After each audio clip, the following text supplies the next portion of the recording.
We are celebrating 200 episodes of Chicago Fire. 200 episodes.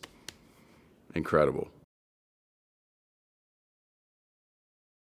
Because it's season 10, it makes you start looking back over the years. We've been talking a bit about things that we remember. There's some things that you completely forget or that you don't remember at all. You know, it's such a, to have a decade on network TV is, well, it's unusual. There's not that many shows that get there. And it's just amazing thinking that we've come, from this pilot that we did, 10 years ago, and we're all new to Chicago and we're trying to learn the ropes, to 10 years later where, it's still going strong. It's great. It's a great achievement. And it just wouldn't have been possible without the people here, It wouldn't have been possible without our great crew, our writers, producers, just all the work from top down, the good times, slogging it out through the bad times, the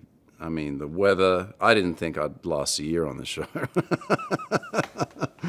After those winters, I was like, I don't know if I can do this. And then, well, you adapt, don't you? It's a city of strong shoulders, and man, here's to another 10 more. Do you know what? I just remember shooting the opening scene, because originally it was a different opening to our show, and then we changed it to where Andy Darden is killed in the flashover. So that day, it was just the most. We were shooting in March, and it was one of the hottest days. It was an unusual weather pattern. Normally it's so cold around in March, and it was so hot. And everything was new, but it was really cool. I remember being excited riding around in fire trucks, and kids like waving at us. One of the episodes I really enjoyed was, there was a chemical spill. I think it was back in season 3. And it was just a really fun episode for me. There was so many like techno effects and fire and sparks and chemical spill, and I think I had to bust my way out of a cinder block wall with a fire hydrant.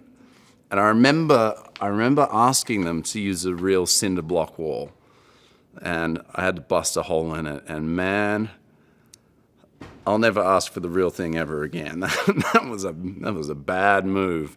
So I was just wailing on this wall for like 10 minutes. I made a hole. I'll never do that again. But that was just a great little side storyline for Casey. And we saw him have to MacGyver his way out of that room. And that was really fun. I remember that. Also, I liked there was a shot in an episode, I think it was in season 2. The episode was called A Coffin That Small. And there's this one shot where the hearse is going along, and a young kid has died, and his family's in the hearse. And we're all in dress blues, and we come out and salute the kid. And it was just a really moving scene. And it was snowing, there was this like perfect, it was nothing Hollywood about it. It was just happened to be these perfect little like snowflakes just falling down.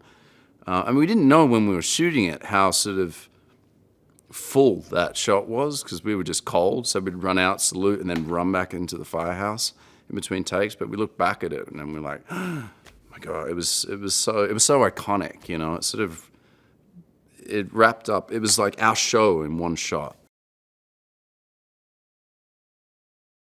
It's not every day that, a cast and crew can like really gel like this. And that's been probably one of the, the best things about it is that the friendships are on and offset. And, I've made friendships here that I'll keep forever. And it's just been an iconic time. It's been a wild ride, and I've loved every minute of it.